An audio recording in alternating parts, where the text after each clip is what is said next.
ওরে মামা মামা মামা মামা মামা মাল্লা গো, এই কোন পরা কপাল দিয়ে আমার তুমি দুনিয়ায় পাঠাইলা? এই রান্না বান্না করা মহিলা মানুষের কাজ, আমি পুরুষ মানুষ হয়ে রান্না বান্না করতেছি। স্বামীর সেবা যত্ন করা স্ত্রীর দায়িত্ব, আমি স্বামী হয়ে স্ত্রীর সেবা যত্ন করতে করতে মরে যাইতেছি। মাও অসুস্থ, বউ অসুস্থ, সংসারের সমস্ত কাজ আমার করা লাগে।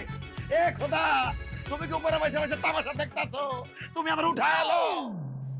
এই ওর তো ওষুধ খাওয়ার সময় গেছে। ওষুধ আর এক গ্লাস পানি মুর্দারে দিয়ে যাও, দেরি করে খাইলে আবার রোগে ধরবে না নে।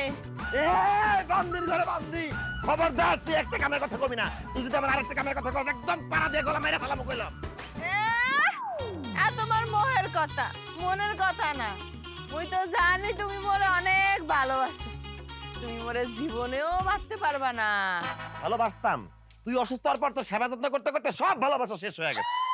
না না না না, আমার পক্ষে তোর মতো রোগীর সেবা যত্ন করা সম্ভব না। তাই আমি সিদ্ধান্ত নিয়েছি আমি তোর সাথে সংসার করব না। আমার খোদা, তুমি কি কইতে আছো? তুমি বললা তো সংসার করবে না? হ্যাঁ কা? কারণ তোর লগে সংসার করলে তোর সেবা যত্ন করতে করতে তোর আগে আমি মরে যাবো। না না না না, আমি কম বয়সে মরতে চাই না, আমি বাইচা থাকতে চাই। আমি তোর সাথে সংসার করব না, আমার বাড়ি থেকে বাইর হ। এমন কথা কইও না কুদ্দুস, এই হাসির ছাড়া তুমি থাকতে পারবা?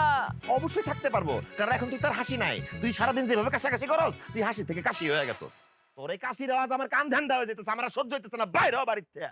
তুমি মরে ছাড়া থাকতে পারলেও কুদ্দুস, এই হাসি তোমারে ছাড়া থাকতে পারবে না কুদ্দুস।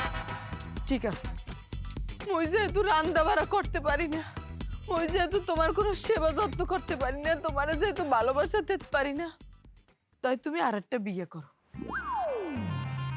দেখো হাসি, ঝগড়া করতেছি, ঝগড়া করো। তুমি ঝগড়ার মাঝখানে এই আনন্দের কথা বলে মজা করো না। মুই মজা করতে আসি না কুদ্দুস, সত্যি কথা কইতে আসি। তোমার তো সব কাম করা লাগে, রান্না লাগে, বাড়া লাগে, কত কষ্ট করা লাগে। তাই তুমি আরেকটা বিয়ে করলে তোমার রান্নাও লাগবে না, কষ্টও করা লাগবে না। তুমি আরেকটা বউ হইলে সেই সব কাম করবে, রানবে, বাড়বে, খাওন দাওন সব তোমার সামনে বাড়িতে দেবে, আর তুমি খালি খাবা আর ঘুমাবা। তুমি আরেকটা বিয়ে করো কুদ্দুস।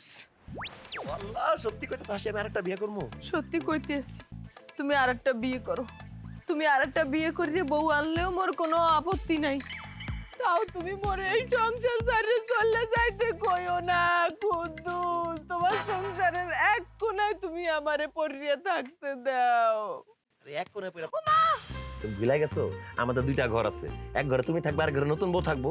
কিন্তু আমি আরেকটা বিয়ে করলে কার কাছে কোন দিন থাকবো সেটা নিয়ে আবার দুই বউ মিলে ঝগড়া করবো না তো? তুমি তো অসুস্থ মানুষ, তুমি মোর কাছে আসছে হরবাটা কি? তুমি তোমার নতুন বউ লইয়া থাকো, মোর কোনো অসুবিধা নাই। শুধু তোমার নতুন বউরে কইও মোরে জানি ঠিক মতো ওষুধপত্র আর ঠিক মতো খাইতে দেয়। করো। হাসি, তোমার কথা শুনে আমার অনেকদিন পর অনেক হাসতে ইচ্ছা করতেছে। আমার আসলে আর একটা বউ দরকার ছিল। তোমার ধন্যবাদ, তুমি আমার আরেকটা বিয়ে করার অনুমতি দিয়ে দিছো। আল্লাহ রে, আরেকটা বউ এলে কত ভালো হইব, কোনো কাজকর্ম করা লাগবো না। মা মা মা, আমি আরেকটা বিয়ে করবো, তুমি কি কও? আবার আরেকটা বিয়া, তার মানে দুইটা বউ। ও বাজান, সামলাইতে পারবি তো? কি কও মা, সংসার যেতে একা সামলাতে পারছে, দুইটা বউ সামলাতে পারবো। আমার ঘরে একটা সুস্থ সবল বউ আইবো, সে আমার আদর করবো, ভালোবাসবো, সোহাগ করবো, রান্না বান্না করে খাওয়াইবো। ও মা, আমার আজকে এত খুশি লাগতেছে কেন? কালকে বিয়ে করার পাত্র দেখতে যাইতে হইব, আমার আর তোর সহ্য হইতেছে না গো। ওরে আল্লাহ, বাপ দেখতে যা।